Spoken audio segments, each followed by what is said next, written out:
I think that Binance is the best managed and, of course, the most well-known of the crypto exchanges.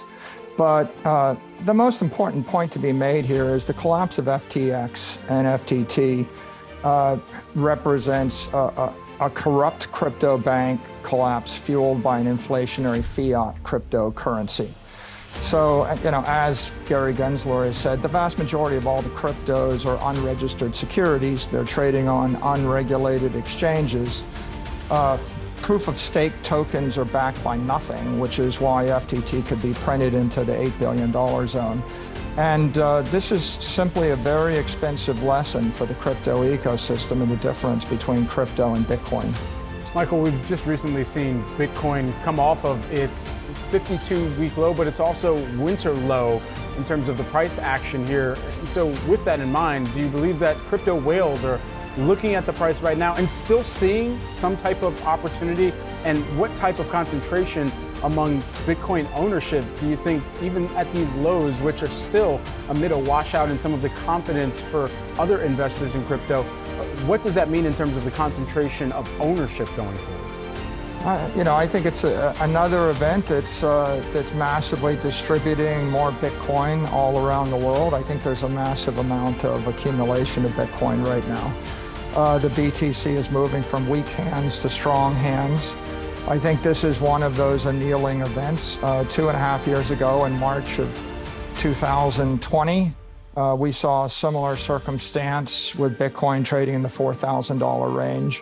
If you look at the volumes of Bitcoin trading today versus then, they're up by a factor of 5 to 10x. So there's extraordinary institutional interest and investor interest in the asset class. And I think that this is going to be really helpful for Bitcoin because this is an educational moment and people are realizing the benefits of buying a crypto asset that's backed by the world's most powerful computing network and by 10 gigawatts of energy. And the difference between that and the 20,000 other cryptos that are in essence backed by nothing, and they're just like other fiat currencies. So, Michael, let's pick up on that point. I mean, it sounds like you're saying there's going to be real divergence here between the likes of a Bitcoin or an Ether versus some of these other digital tokens. What does that shakedown look like? And ultimately, how many of those tokens survive? Well, I think this crash accelerates regulatory intervention. I mean, in fact, in a sense, right, SBF is like the Jordan Belfort of the crypto era. Instead of the Wolf of Wall Street, they'll make a movie called The King of Crypto. This is going to bring in the SEC, the CFTC at a much greater rate. And the future of the entire industry is digital assets trading on registered digital assets trading on regulated exchanges. So to the extent that there's something good in the crypto industry, the good stuff is a digital exchange that trades 24/7, 365, trading on 8 billion Android and iPhones, digital currency available to Argentinians and Lebanese and people all through Africa and Asia that are blocked from the US financial system. The ability to issue tokens if you're a creator and monetize your brand. And the ability to deliver digital securities that trade 24/7, 365 at the speed of light, friction-free, outside of the traditional banking system, which is in essence a monopoly on assets. So those are the good things. The problem is those have been pursued by the crypto industry in an unethical, unstable, technically irresponsible fashion. And this is just highlighting the fact that a good idea pursued in an unethical, irresponsible fashion is a bad idea. I think that the regulators have it right. The idea is you should be able to register your digital asset. If you have a stable coin, you should register it with the SEC. If you have a security, you should register it. If you want your crypto token to be designated a commodity and an asset without an issuer, you ought to have a registration process. And if you want to run a digital exchange that trades all these tokens, you should be a regulated, transparent exchange that's trustworthy. And I think the regulators get it. I think the politicians get it. I think it's been a very expensive process going through Terra and Luna and Celsius and Three Arrows and now FTX's collapse.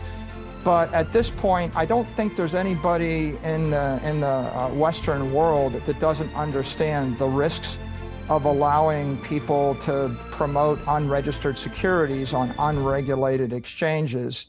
And so what's going to happen? You're going to see a massive shakeout. 99% of these air tokens are going to go away. They're literally the penny stocks of our era. The joke, of course, is penny stocks used to trade for a nickel, whereas some of these dog coins are trading for fractions of a penny. They're not even penny stocks. At one point, they created a token which was 0.00001 cent, so that you couldn't even read the price of the token on an 8 significant digit display on a crypto exchange. So that stuff's got to go. And what needs to replace it is ethically sound, technically sound, economically sound digital assets. The industry needs to grow up. Michael, as a statesman in this industry, those words, comparing SBF to Jordan Belfort, I mean, those are some big words here. So is there another way to look at it in that you view SBF as a corrupt player in this industry? Who would you be an example of put in jail for what he's done to the space? He was using counterfeit money and stolen money to lobby against all the virtues of the industry, against proof of work, against Bitcoin. He was working to corrupt regulations, corrupt the political process, right? When you have actors that use counterfeit stolen money in order to undermine the industry, it's not good for anybody. And so, yeah, I think that people need to decipher this. FTX, generated FTT token.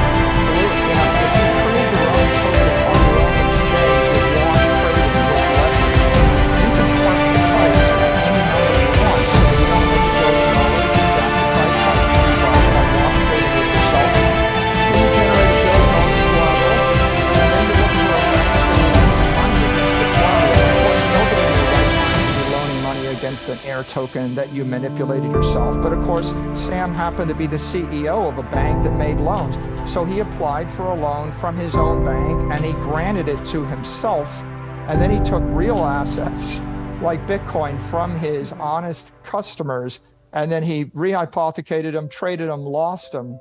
And so this is just an egregious ethical lapse, and it can't go on. These exchanges cannot continue to be unregistered, unregulated offshore.